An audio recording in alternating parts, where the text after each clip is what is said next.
I'm Nancy Dupre. This is Rick Lovell, my longtime friend and mortgage legend. Oh, thank you. That's Yeah, really nice, Nance. Thank you. yeah. So we are in the housing business and loans business, but today we're not going to talk about those boring subjects, right? Yeah. Yeah. I mean, everyone talks about that, right? I mean, how exciting is a Exactly. mortgage? Oh, Exactly. We're not going to talk about loans. We're not going to talk about yeah. properties today. We're going to talk about people, which, you and I talk to a lot of people every day, right? Yeah, yeah, we do. There seems to be recently there seems to be some type of patterns that have been forming, I've noticed. And you brought this up to me today, and it's just without a doubt, it's I'm a little bit older, maybe. Maybe I don't understand it. I don't know.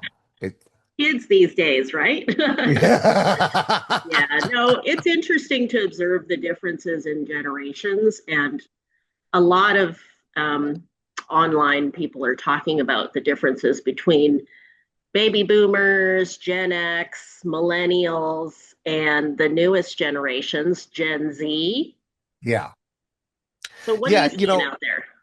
yeah, well, I'm seeing that it seems like the Gen Zs that they're not kids anymore. They're not definitely not teenagers. They're starting to get in their on with their lives and starting to have a certain amount of accomplishments.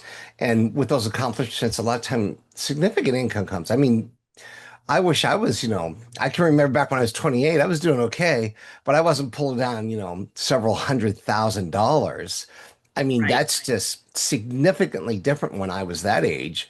I was fortunate. I worked hard and I was actually doing mortgages back then, Ooh. but I wasn't anywhere near close to that type of income.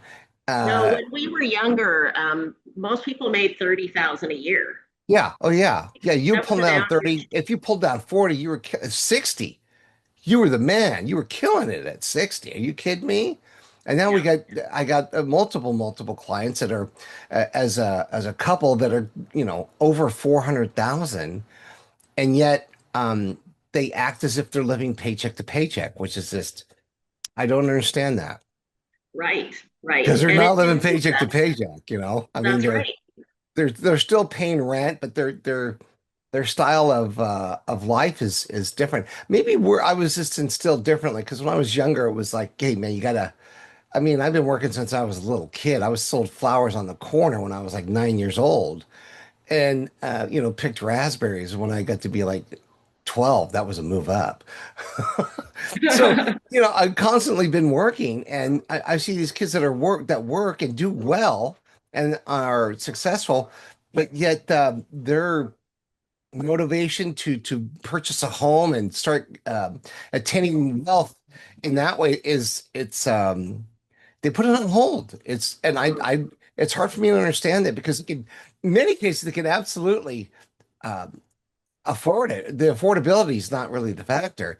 It's Right. really the change in that lifestyle. I think they get so accustomed to, um, ordering out or going out to dinner or taking vacations. Taking vacations seems to be that's a big Yeah. thing. I'm seeing these clients that, like I think we spoke about this, where their experience seems to be at the top of their list rather than, um, purchasing a home. Not that purchasing a home should always be at the top of a list, but when you're pulling down, 400,000 to have zero write-offs, I would think that, wanting to continue that progression of success, that purchasing a home is definitely on it. And there's Yes. no better way to build wealth than by purchasing real estate. I mean, the compound factor alone, it's the magic elixir. Yes. Yes. So, what I hear you saying is right now with the younger population, and we're talking about people kind of 25 to 35 years old. Yeah, Exactly that right. Yes. age group, they're adults, they're young adults, and they're starting to make very good money, 100,000 a year, 200,000 a year or more, we're seeing. And Yeah. they're still renting and they're prioritizing vacations, which, vacations are important, absolutely. Yeah. But Yeah. so is owning your own home and having a great property and building wealth, right? Yeah. Yeah, I Yeah. mean, I'm not taking a week to fly out to Japan and do a tour. That would be fantastic. If I did that at 26 years old, are you kidding me? My parents would have thought I was absolutely my head was spinning or something, you know. It was just, Right, right. but now that's the priority, and as their group or the tribe that they've created around themselves, that's that's their avatar is experience seems to be paramount. Hmm. Yeah. And we're not taking that away, right? No, Experiences are important, but absolutely, 100%. I say live life because yeah, time is very short, and we don't have a whole lot of time. right. And to they've literally taken that into context.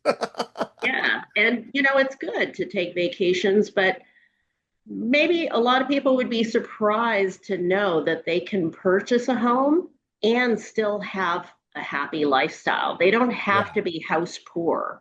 yeah, they And they maybe really that's the don't. fear. Maybe that's the fear. Maybe the And I key think to maybe their a lot of times that might be education. I mean, they're thinking, "Oh, I'm going to be house poor because right now my monthly payments, my rent's $4,500, and it seems like that's a lot. Now my mortgage payment's going to be $6,500, but they don't put into consideration that this is an asset now that you're building. Every payment, a part of that goes actually automatic savings as principal reduction, and you've got the compound effect of that asset gaining equity year Mhm. over year. I mean, there's only been a couple of years when real estate didn't do well, and I think over the last 78, it's done well all but two times. Right. Right. And there's That's nothing a like pretty good owning a record. house. Yeah. Yeah, that's right.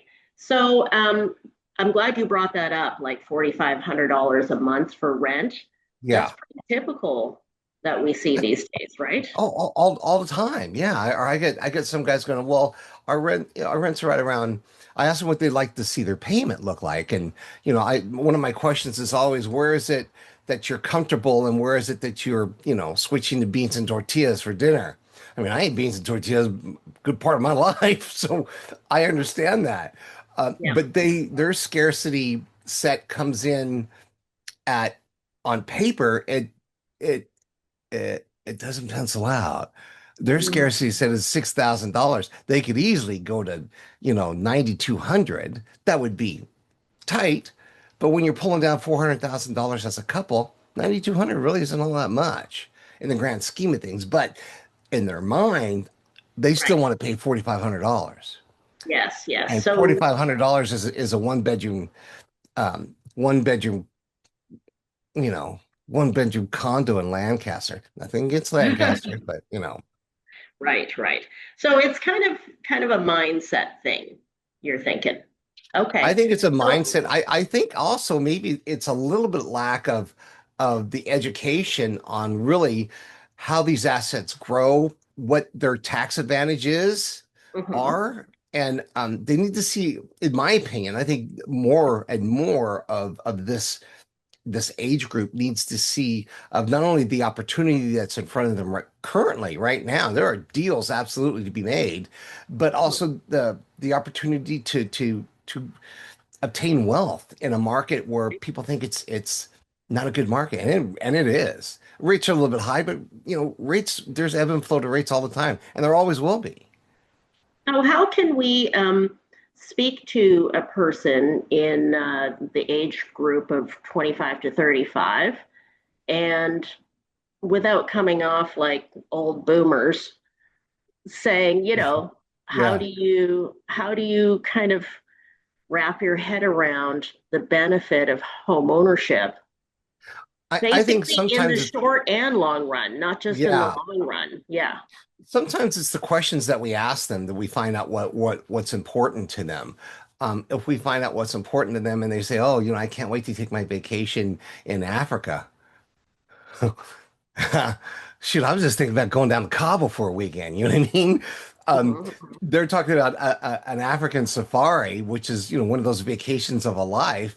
And that's what they do every year is a vacation of a lifetime. So finding out where their what's the importance to them, their most important thing. I think at that point we can help educate them on maybe the priority can maybe Okay, show them a I little hear bit what different you're saying. priority shift. Yes, I hear what you're saying. So a lot of times younger people are taking these grand vacations like to Norway or, Yeah, somewhere really far, Egypt. Yeah, Africa or, somewhere very far when a lot of people maybe in our generation are waiting till middle age, building up to that type of yeah, trip of a yeah, lifetime. And yet it's not that we're saying don't take trips, but have you been to Solvang? Have you been to San Luis Obispo? Have you yeah. been to Big Sur? Places you Have can you been to drive to. Yosemite? You know what I mean? Yeah, places you can actually drive to as a young Yeah, person, experience life. yeah. Not, I'm not trying to say on a budget, but you don't have to fly across the world and spend 10, 20, 30 grand on it. No, no. And I guess that's where there's a big that's where there's that gap in Mm, understanding what's the most important thing to them. The most important thing to them is to take an unbelievable vacation so they can post on Instagram. That client may or may not be ready. Can we show them? We can say, well, maybe we could show them numbers because the great thing about numbers, they never lie. right, And we could right. show them maybe we could postpone this for a little while and use that money that you were going to buy that trip and maybe put it towards purchasing a home and look what you're going to Yeah. gain on this. And within And 2 years, yeah, you'll have equity, pull some of that equity out and then take an incredible trip. Meanwhile, you still have the asset. So that's right. You have the asset, and California, where we live, is a wonderful place that you can drive to Julian. You can yeah, drive to Idlewild. You yeah, can even cross over. A lot of people used to go to Ensenada. yeah. These are really affordable vacations where you can Yeah, I really mean, have you ever had the experience a tacos lot. down there as you're going down to Ensenada? They're fantastic. The fish Really? tacos. Come on. Are they fish tacos? Oh yeah, they're fantastic. Yeah, They're beautiful, and it's close. It's a million miles away. That's only 2 hours. You know what I mean? It's it is. funny. It's Yeah, true. In Santa Barbara, Santa people Barbara's beautiful. busy. Yeah, Yeah. or even So going to these Napa, are the wine country. I mean, I'm not a wine guy, but it is you beautiful can up be there. for a week. Yeah. There's river rafting And in the American Northern River, California. yes. Yep. Northern Mhm. California, I'm going to Glamis. Yeah, all kinds of So stuff. somebody could, instead of taking a trip of a lifetime and spending 20, 30,000 dollars on going to Antarctica on a cruise or Yeah, something, they could do yeah. some more local stuff, experience life, and have home ownership, which is a huge wealth builder. I saw some stats that people who buy before the age of 30 Hmm. end up having the greatest net worth. Oh, absolutely. I see it all the time. I've been doing this for 39 years, and my wealthiest clients were always the one that purchased real estate and held it. Yeah. Not flippers, but that purchased and held. I had a Hmm. client that had 8 properties and they were all worth multi-million dollars, and he'd started early. He Right. started in his late 20s, kind of like when I started. And Mhm. his wealth, he was super comfortable. I mean, I think he was pulling 25,000 dollars a month in positive income, and he was barely out of his 50s. You know what I mean? He was maybe like 61 or something like that, See, and he then, retired and comfortable, super yes, comfortable. You know what I yes, mean? No absolutely. debt, money in the bank, Money and coming in. cruising on cruise Yep, control. That's when you go to Cabo and kick back. I mean, that's right. or Africa, you know what I Yes. mean, or Antarctica, like you said. Yeah. All the gurus, like Grant Cardone, Rich Dad, Poor Dad guy, Yes. Yeah. That guy's they a good guy. all say don't buy the snazzy car. They used to say snazzy car, but people aren't buying snazzy cars as much. They're buying Yeah. experiences. Yeah. Don't buy those when you're young with your money that you had to make by working. Yes. Work, invest that money into assets.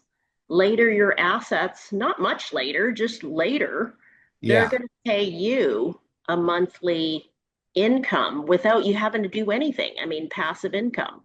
Yeah. it's just, I guess the thing is, how do we really need to find out what's where the priority lies, right? Is the Right. priority in the vacation and being, you know, an influencer on Instagram saying, "Oh, look at me," and Yeah. I'm working and I'm making great money and I'm traveling the world, but I still got to live in a one-bedroom apartment down in Encino. You know what I mean? Yes.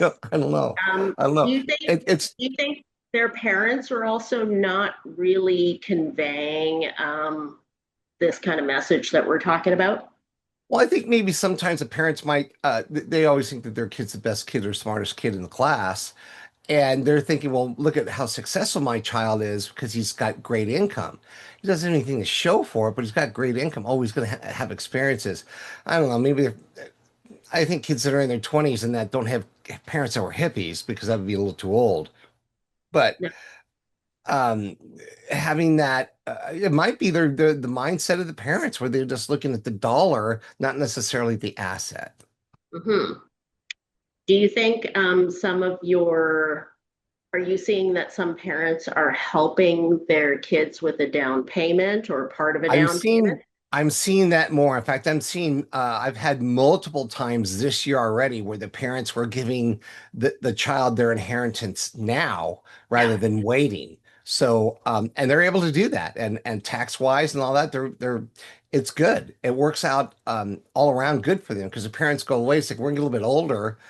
Why wait for us to be, 95 years old and you guys are already in your 60s to get this money? Use it now where you can really make um, headways Yes. to your family and creating wealth. I mean, you always want the best thing for your kids, and being able to give them inheritance early could be a huge advantage for everyone. I mean, Yes. you help them create a place that they could call home where they could raise your grandkids. And I tell you, there's nothing like having a house and being able to call that home, and you create memories there, and that there's something magical about that, and not a whole lot of people get to do that. And when you do, it's fantastic. Yeah, I totally agree with you because if you gave your 28-year-old kid $100,000 now, not to spend and blow in Yeah. Vegas, but specifically That would for be a great weekend in Vegas, wouldn't it? that would be a terrible weekend. But if you gave Maybe them for a you. hundred thousand, yeah, $100,000 toward their down payment, Yeah. and you don't even have to give it to them. You can transfer it into Transfer it. escrow when they Transfer it buy right that to escrow. house They that never touch it. Yeah. right, they Yeah. never get the money, but it's for them and their Yeah. property. It's not a loan, it's a gift. Yeah. And if you gave them that $100,000 when they're 28, 29 years old Yeah. versus when you die and they'll be 62, what's that Yeah. $100,000 going to do for a 62-year-old? Nothing. They already Nothing really. struggled Yeah. and Yeah. They've already had their they've already lived those lives of scarcity and top ramen dinners. So they've not going to help. it's not going to help. No, it Right. does. I mean, I don't know why more people, and there are tax advantages as a way that they could take advantage of. So maybe educating the buyer as well as the buyer's parents, because I Absolutely. see it a lot, man. I mean, Yeah. this has only recently started happening in my market or with the clients and that I do. Because ordinarily I'm not really a first time buyer kind of guy. I don't really do a lot of FHAs. But my first time buyers now are 1,300,000, 1,400,000. That's right. So um which is great. It's not that, I mean, we do still get some of those $300,000 deals. And Sure. I'm lucky to help those people. I want to help as many as I can. But usually my client are the ones that are moving up. But now it seems that my first time buyers are the move up buyers. They are that 1,500,000, 1,300,000. And they're getting their inheritance early and being able to purchase that property. So it kind of goes in line of that avatar where it's hey, look at me, look at this great house I have. Now I live in this great neighborhood, kind of in that same line. We're just not taking those vacations. So a little bit of a flip Yeah. in the script there on that type of a situation. And I just wish that we could do that more often with more of our clients that We are can. doing well. Yeah, that are We successful. can. Yeah, they just need to be Uh, educated a little bit more. yes, we've helped some very smart single young people and smart young couples that had the support of their family, not always financial support. It could be just emotional support because it is hard to buy your first home. Yeah, It takes a it is. lot of decision making and commitment to Yeah, make that big step. And it's great when family believes in real estate and the power of real estate as a wealth building tool.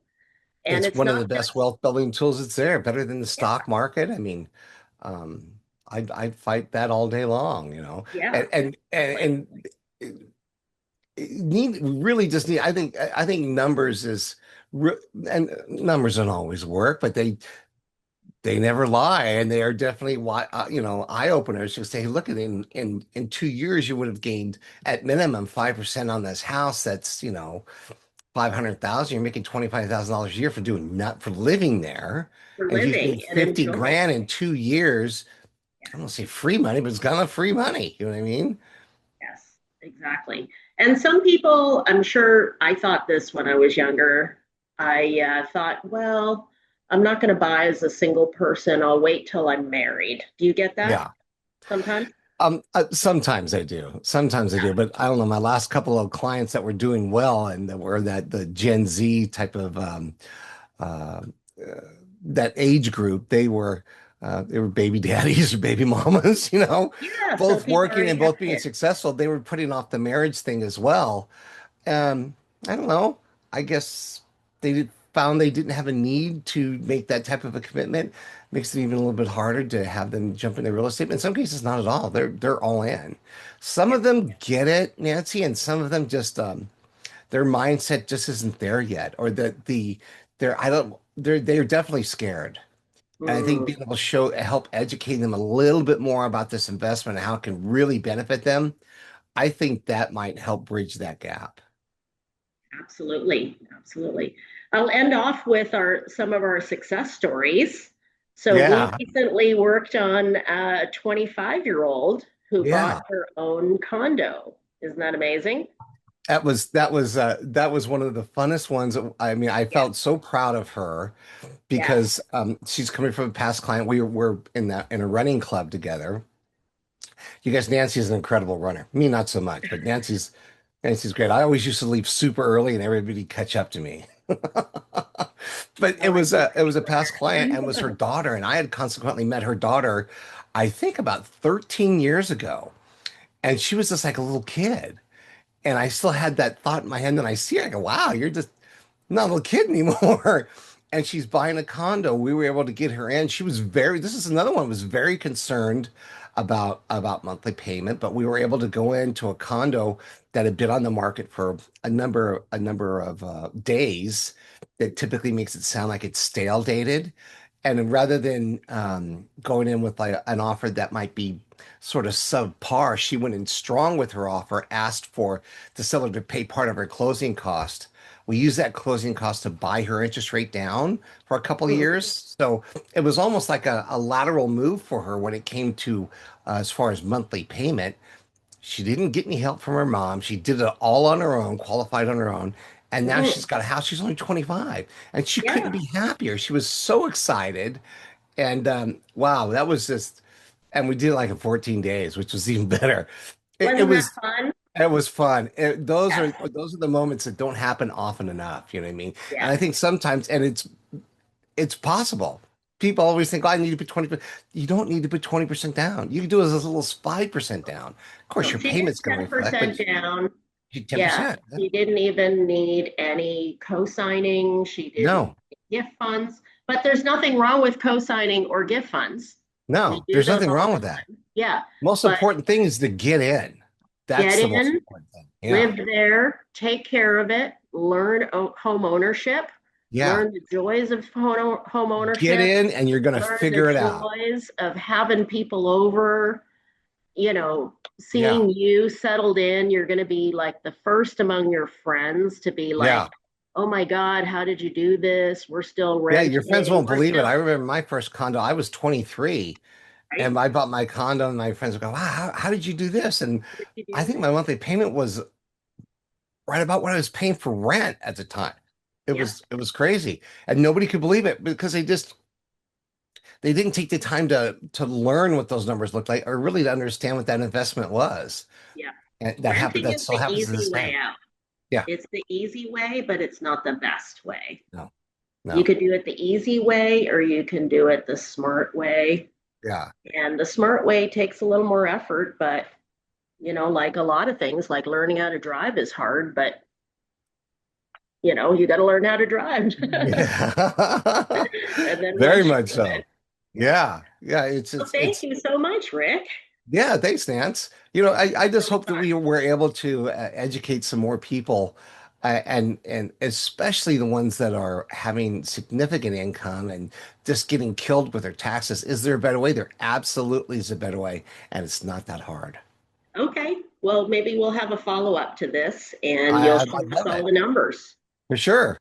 Okay. All right, Thank you, Nance. Rick. Thank you.